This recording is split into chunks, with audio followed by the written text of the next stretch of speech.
I, 55 Farads, recently took early retirement from my teaching career, looking forward to a peaceful life with my husband, 57M, of 30 years. Little did I know that my world was about to be turned upside down. I'm still in shock and could really use some advice on how to handle this situation. To give you some background, I've been a high school English teacher in a small town in Minnesota for the past 3 decades. I loved my job, but the stress of recent educational reforms and budget cuts had been taking its toll. My husband, a successful business consultant, suggested I take early retirement. "You've given so much to those kids," he said. "It's time to focus on us." The idea of spending more time together, maybe doing some traveling, was appealing. So, 2 months ago, I said goodbye to my students and colleagues, ready to start this new chapter of my life. Our marriage hasn't always been perfect, but whose is? We've had our ups and downs, especially after losing our son 7 years ago. He was just 13 when a drunk driver took his life. The pain of that loss is something I don't think I'll ever fully recover from. It changed us both in profound ways. I threw myself into my work, while my husband, well, he became more distant, took more business trips. I thought it was just his way of coping with the grief. This morning, everything I thought I knew about my life and my marriage was shattered. I received an unexpected call from the local police department. The officer on the phone said, "Ma'am, we need you to come down to the station. Your teenage son has been caught shoplifting, and we need a guardian present." I was completely confused and honestly thought it was some kind of prank call at first. "There must be some mistake," I said, my heart racing. "My son passed away 7 years ago." The silence on the other end of the line was palpable. The officer cleared his throat, sounding uncomfortable. "I'm very sorry for your loss, ma'am, but the young man we have here insists that you're his mother. He provided us with your name and contact information. We really need you to come down to the station to clear this up." I felt like I was in some kind of bizarre dream. Part of me wanted to refuse, to hang up the phone and pretend this wasn't happening. But curiosity and a strange sense of foreboding propelled me to agree. "I'll be there in 20 minutes, I heard myself say. The drive to the police station was a blur. My mind was racing, trying to make sense of what was happening. Could this be some kind of mistake? A case of mistaken identity? Or was there something more sinister at play? When I arrived at the station, I was led to a small room where a teenage boy was sitting. He looked to be about 14 or 15 years old, with dark hair and familiar features that I couldn't quite place. The boy looked up at me with a strange mix of nervousness and determination in his eyes. "Ma'am, this young man claims to be your son," the officer explained. "He gave us your contact information when we caught him attempting to shoplift at the mall." I was speechless. I looked at the boy, then back at the officer, my mind racing to make sense of the situation. "There must be some mistake," I stammered. "My son passed away years ago. I don't know who this boy is." The officer looked confused, and the boy spoke up. "Can I talk to her alone, please?" he asked. The officer hesitated, but eventually agreed, leaving us in the room together. As soon as the door closed, the boy's demeanor changed. He leaned forward, his voice low and urgent. "I'm sorry for the trouble," he said. "I'm not really your son, but I am your husband's son, and I need your help." I felt like the ground had disappeared beneath my feet. My husband's son? How was this possible? The boy must have seen the shock on my face, because he quickly continued. "Your husband. He's my father. He's been living a double life for years. I'm so sorry you have to find out like this, but I didn't know what else to do." I sat there, trying to process what I was hearing. My mind was reeling, unable to fully grasp the implications of what this boy was telling me. How could my husband, the man I'd been married to for 3 decades, have a teenage son I knew nothing about? "I know this is a lot to take in," he continued, his voice shaking slightly. But I've been wanting to tell you for a long time. My mom, she's been your husband's mistress for over 15 years. They have a whole other life together, a whole other family.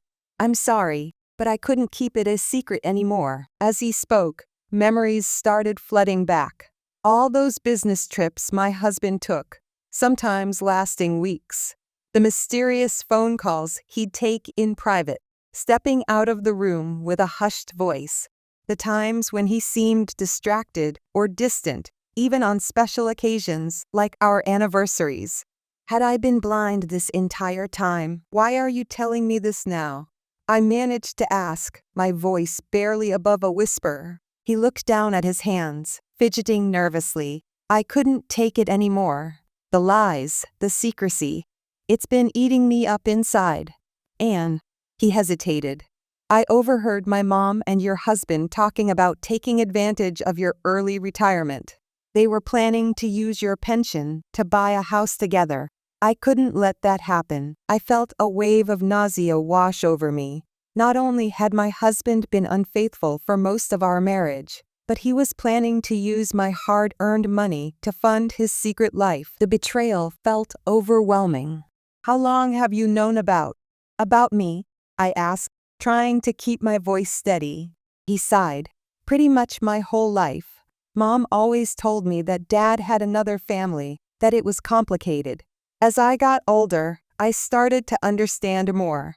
I've seen pictures of you, heard stories. It's messed up, I know. I couldn't help but think about my son. He would have been around this boy's age if he were still alive. The thought that my husband had been raising another son while we mourned the loss of ours was almost too much to bear. Does your mother know you're here? I asked. He shook his head. No, she thinks I'm at a friend's house. I don't think she'd understand. She always said we had to protect Dad's other family, that it was for the best. But I don't believe that anymore. I sat there in silence for what felt like an eternity, trying to process everything I'd just learned. My entire life, my entire marriage, suddenly felt like a lie. I had so many questions, but I couldn't seem to form the words to ask them. Finally, I looked at the boy. Despite the circumstances, I couldn't help but feel a strange connection to him. He was, after all, an innocent victim in all of this, just like me. Thank you for telling me, I said softly. It must have been very difficult for you. He nodded, relief visible on his face. What are you going to do now? He asked. I took a deep breath, trying to gather my thoughts. I don't know. I need time to think, to process all of this. But I promise you, I won't let your father and mother take advantage of me or my retirement funds. We sat in silence for a few more minutes before the officer returned. I explained that there had been a misunderstanding and that the boy wasn't my son, but I would take responsibility for him and ensure he got home safely. The officer seemed confused, but agreed to release him into my custody. As we left the police station, I felt like I was walking in a daze. My entire world had been turned upside down in the span of a few hours.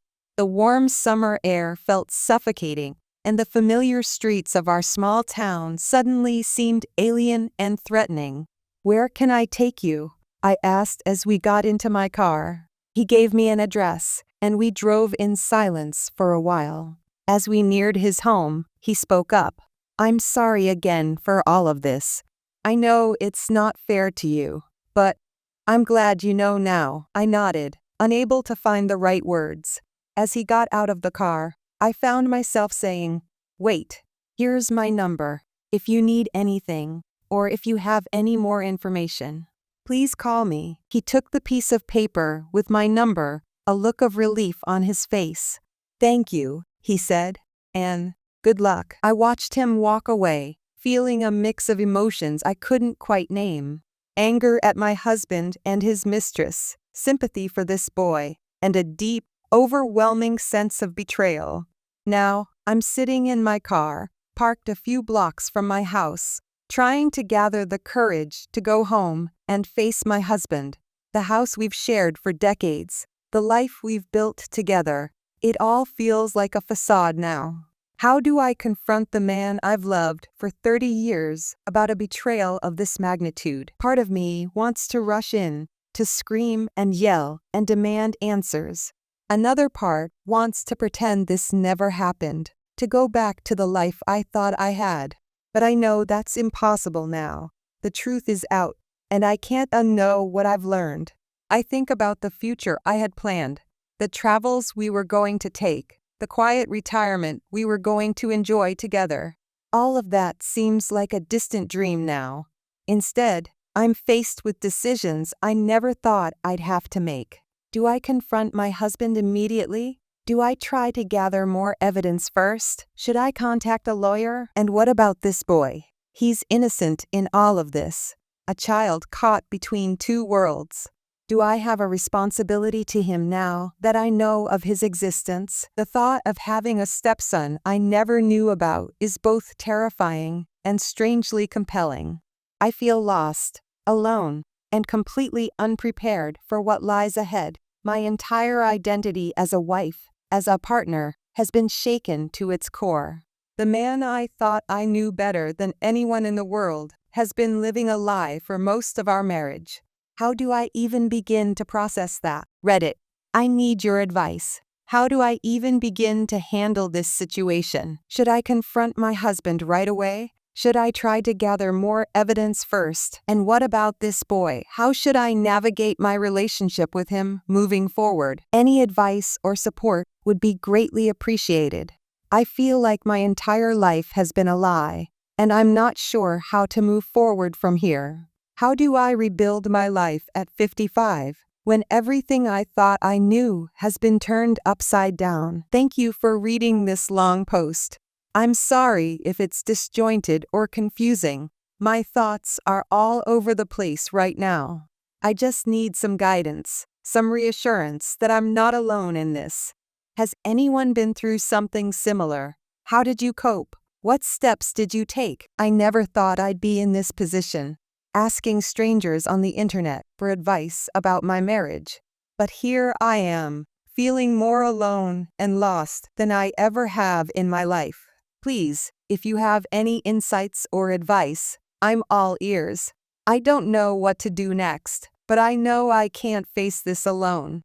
Update 1. It's been 2 days since my world turned upside down. Thank you all for your support and advice. I've been following the most common suggestions, gathering evidence, observing my husband's behavior, and taking care of my mental health. I've been discreetly going through our financial records, and what I've found is disturbing. There are numerous unexplained withdrawals and transfers over the years, often coinciding with my husband's business trips. I've also discovered credit card statements for cards I didn't know existed, with charges for restaurants, hotels, and gifts clearly not for me or our household.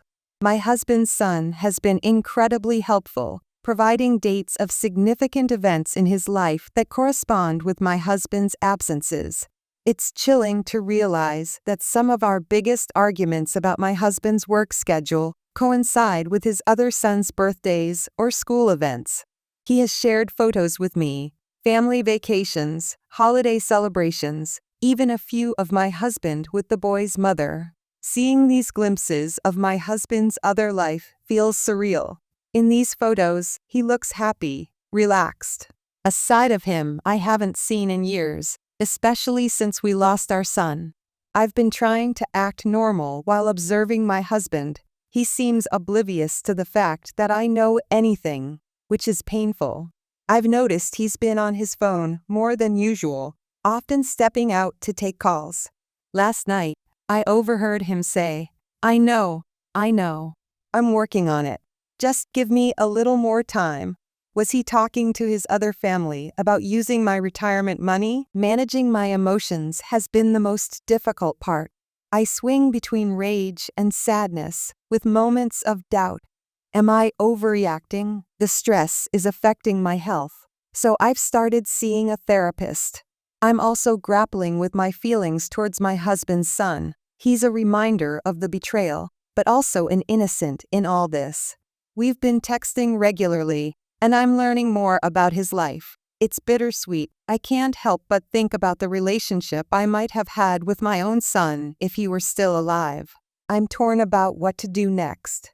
Do I continue gathering evidence or confront my husband? I've consulted a divorce lawyer to understand my options. She advised me to continue gathering evidence and warned me about the potential complexity of the situation. Thank you again for your support, Reddit. I'll update when I've decided on my next move. If anyone has been through something similar, I'd appreciate hearing how you handled it. How do you rebuild trust after such a betrayal? Is it even possible? Update 2. It's been a week since my last update, and so much has happened. I'm still reeling, but I owe it to you all to share what's transpired.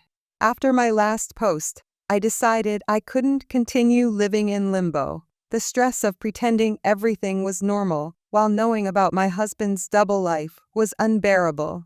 I knew I had to confront the situation head-on. I reached out to my husband's son and asked if he could arrange a meeting with his mother. He was hesitant, but eventually agreed. We met at a quiet cafe in a neighboring town. When she walked in, I immediately recognized her from the photos. She was younger than me, with an air of confidence that made me feel instantly insecure. "You must be his wife," she said, sitting down. "Yes, I am," I replied, trying to keep my voice steady. "And you're the woman who's been sleeping with my husband for the past 15 years. What followed was one of the most surreal conversations of my life. She told me everything: how they met, how the affair started, how my husband had promised to leave me when the time was right. She even had the audacity to say she felt sorry for me, knowing how hard it must be to lose a child. The most shocking revelation was that she had been pushing my husband to leave me for years. He always had an excuse," she said. "First it was that you were grieving for your son, then it was your jobs, now it's your retirement." I'm tired of waiting. I asked her about their plans to use my retirement money to buy a houses. She looked genuinely surprised. "Is that what his son told you?" "That's not true. We've been saving for our own place for years." It was clear that my husband had been lying to both of us. I felt a strange sense of solidarity with this woman who, like me, had been deceived. After our meeting, I went home, determined to confront my husband. After dinner, I said, "I know about your other family. I know about your son, and I've met with his mother." The color drained from my husband's face. "How did you find out?" he asked quietly. I told him everything about his son's shoplifting, our conversation at the police station, the evidence I'd gathered. He broke down, sobbing and begging for forgiveness. He tried to explain how lonely he'd been after we lost our son, how one thing led to another, but his words rang hollow. "How could you?" I screamed, years of pent-up emotion finally bursting forth. "How could you betray me like this?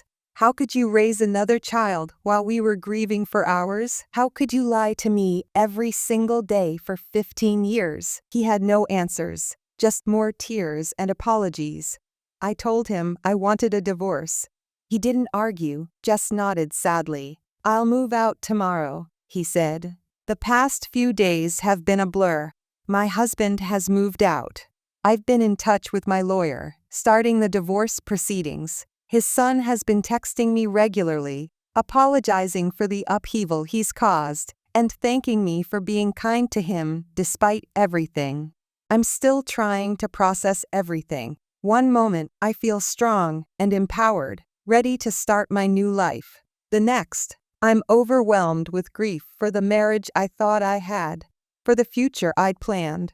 I'm not sure what comes next. The divorce will likely be messy, given the length of our marriage and the complexity of the situation.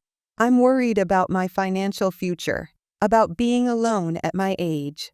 But despite all the uncertainty, I know I've done the right thing. I deserve better than a life built on lies. I deserve honesty, faithfulness, and real love. Thank you again, Reddit, for all your support. I don't know how I would have gotten through this without you. I'll update again when there are new developments. For now, I'm focusing on healing and figuring out what I want the next chapter of my life to look like. If anyone has been through a divorce later in life, I'd appreciate any advice on how to rebuild. How do you start over at 55? How do you learn to trust again after such a betrayal? Any words of wisdom would be deeply appreciated. Update 3. It's been 3 weeks since my last update. The divorce proceedings have officially begun, and it's been a whirlwind of paperwork and meetings. My lawyer has been invaluable, guiding me through the complex process of ending a 30-year marriage complicated by infidelity and a secret child. One of the biggest challenges is the division of assets. Given the length of our marriage and my husband's deceit, my lawyer believes I'm entitled to a significant portion of our marital assets. However, we've discovered that my husband has been funneling money to his other family for years, which complicates things. We're now in the process of forensic accounting to trace these funds. Surprisingly, my relationship with my husband's son has been evolving. Despite my initial conflicted feelings, I've found myself growing closer to him. We've been meeting regularly for coffee, and I'm learning more about his life and struggles. He has shared more details about his upbringing, and it's clear he's been caught in the middle of this mess his entire life. He's expressed guilt over the pain his existence has caused me, but I've assured him that none of this is his fault. In a strange way, he's become a source of comfort. However, this relationship isn't without complications. My soon-to-be ex-husband is furious about my contact with his son, claiming I'm trying to turn him against his father. The boy's mother is also uncomfortable with our relationship, leading to some tense situations. As for my new life, I've started making concrete plans. I've decided to sell our family home. There are too many memories here. I'm looking for a smaller place, something that feels like a fresh start. The process of decluttering and packing has been emotionally taxing, but also cathartic. I've also been focusing on rediscovering myself. I've joined a local writing group and signed up for painting classes. It's scary to put myself out there, but also exciting. Financially, I'm working with a financial advisor to plan for my future. The uncertainty is daunting, but I'm determined to secure my independence. I'm even considering going back to work part-time, perhaps as a tutor or educational consultant. Emotionally, I'm still on a roller coaster. Some days I feel empowered and ready to embrace my new life. Other days, the grief and anger overwhelm me. I've continued with therapy, which has been crucial in processing my emotions and developing coping strategies. One of the hardest things has been dealing with friends and family. Some have been incredibly supportive, while others seem uncomfortable with the situation. I've lost a few friends who felt they had to choose sides, which has been painful. But I've also been touched by the friends who have rallied around me, offering everything from legal advice to simply a shoulder to cry on. As for my ex, our interactions have been limited to discussions about the divorce. He continues to express remorse, but I find it difficult to believe his sincerity. Every conversation is a reminder of his betrayal. Looking ahead, I'm trying to focus on the possibilities rather than the pain. Yes, this is not how I imagined my life at 55, but I'm choosing to see it as an opportunity for growth and new experiences. To those who have been through similar situations and shared their stories, thank you. Your resilience inspires me, and to those who offered advice on starting over, I'm taking it all to heart. I'm learning to be kind to myself, to take things one day at a time, and to believe that there can be joy and love in my future. I'm not sure what the next chapter of my life will look like, but for the first time in a long time, I'm excited to find out. Update 4. It's been a month since my last update, and I want to thank everyone for their continued support and advice. Your words have been a source of strength during this challenging time. The divorce proceedings are in their final stages. After intense negotiations, we've reached an agreement on the division of assets. Thanks to the evidence of my ex-husband's financial deceptions, I've been awarded a larger portion of our marital assets than initially expected. This includes a significant part of his retirement fund and a lump sum to compensate for the money he diverted to his other family over the years. While the financial outcome is favorable, the emotional toll has been heavy. Each meeting, each document signed, feels like another nail in the coffin of my 30-year marriage. It's a strange mix of relief and grief. I finally moved into my new apartment. It's smaller than our family home, but it feels like a fresh start. The process of packing up 30 years of memories was emotionally draining, but also cathartic. I've kept items that truly mean something to me and donated or sold the rest. My new space feels like a blank canvas, ready for me to create new memories. Decorating my new place has been unexpectedly enjoyable. I'm choosing colors and styles that reflect me, not compromising with anyone else's tastes. It's a small thing, but it feels empowering to make these decisions solely for myself. My relationship with my ex-husband's son continues to evolve. We've been meeting regularly, and I'm growing increasingly fond of him. He's a bright, thoughtful young man, and I can't help but see glimpses of the son I lost in him. However, this relationship is not without its complications. My ex-husband is furious about my connection with his son. He's accused me of trying to steal his son and has threatened to use this against me. His son's mother is also uncomfortable with our relationship, which has led to some tense situations. The boy, caught in the middle, is struggling. He's expressed feeling torn between his loyalty to his parents and his growing connection with me. I've assured him that I don't want to replace his mother or cause problems, but the situation remains delicate. Despite these challenges, I'm starting to feel more optimistic about my future. I've begun a part-time job as an online tutor, which not only provides some financial security, but also gives me a sense of purpose. I'm enjoying using my teaching skills again, and it's helping me rebuild my confidence. I've also been focusing on self-care and personal growth. The painting classes I mentioned in my last update have become a true passion. There's something therapeutic about putting brush to canvas, expressing emotions I can't always put into words. I've even joined a divorced women's support group, where I've found understanding and friendship. Emotionally, I still have good days and bad days. There are moments when the anger and hurt feel overwhelming, but they're becoming less frequent. My therapist has been incredibly helpful in processing these emotions and developing coping strategies. One unexpected challenge has been dealing with mutual friends. Some have chosen sides, which has been painful.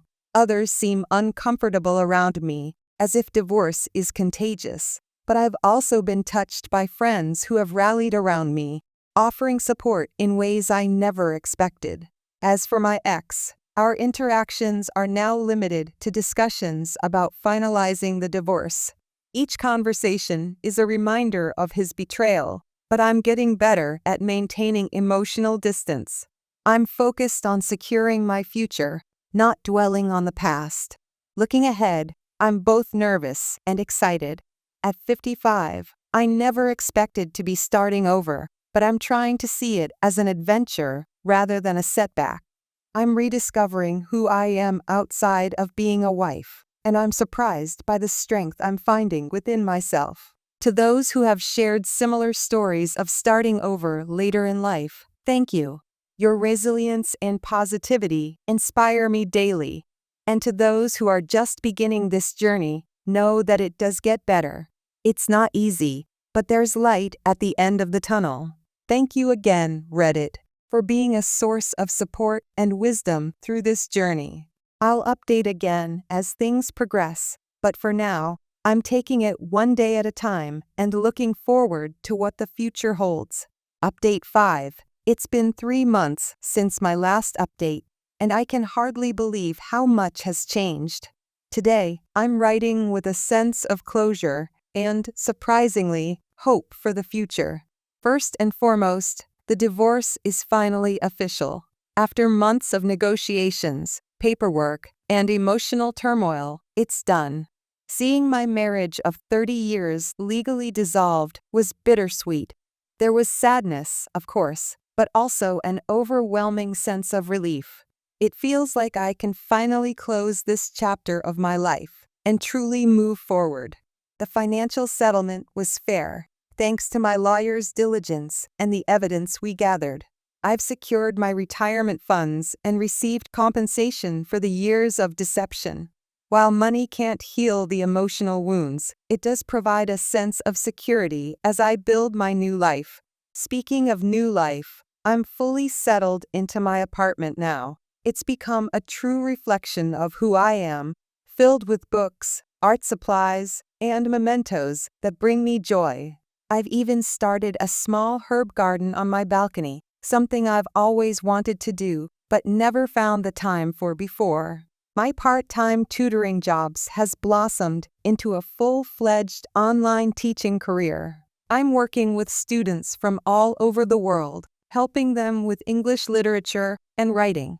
It's incredibly fulfilling, and I feel like I'm making a real difference. Plus, the flexible schedule allows me to pursue other interests. Those painting classes I mentioned, they've become much more than a hobby. I've participated in a local art show and even sold a few pieces. It's not about the money, but the sense of accomplishment is indescribable. Creating art has become a form of therapy for me, a way to process my emotions and rediscover my passion for life. My relationship with my ex-husband's son has stabilized into something I never expected, a genuine friendship. After much discussion and some family therapy sessions, we found a balance that works for everyone. He's not a replacement for the son I lost, but he's become an important part of my life in his own right. We meet for coffee regularly, and I'm honored to be a supportive presence in his life. My ex-husband and I have minimal contact now, which is for the best. The anger I felt has faded into a kind of detached pity. I hope he finds peace and learns from his mistakes, but his journey is no longer my concern. The Divorced Women's Support Group has been a lifeline. We've formed deep friendships, supporting each other through the ups and downs of this new chapter in our lives. We've laughed together, cried together, and celebrated each other's victories, no matter how small. One of the most surprising developments has been in my social life. I've made new friends through my art classes and teaching, people who know me as I am now, not as half of a couple or someone's wife. It's refreshing to build relationships on my own terms. I've even started dating again, something I never thought I'd do at 55. It's been awkward and nerve-wracking at times, but also exciting. I'm not looking for another marriage, but it's nice to know that romance and companionship are still possibilities in my life. Looking back on this journey, I'm amazed at how far I've come. There were days when I thought the pain would never end, when the betrayal felt too heavy to bear. But here I am, standing on my own 2 feet, stronger and more self-aware than I've ever been. To anyone going through a similar situation, please know that there is life after betrayal, after divorce.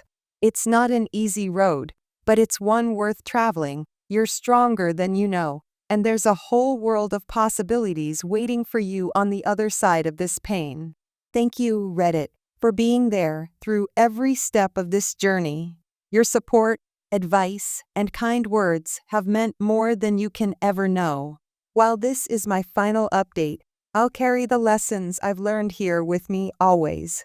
As I close this chapter, I'm filled with gratitude for the hard-won wisdom, for the new friendships, and for the chance to rediscover myself. Life at 55 isn't what I expected, but I'm excited to see where this new path leads, to new beginnings, and to the strength we find within ourselves when we need it most.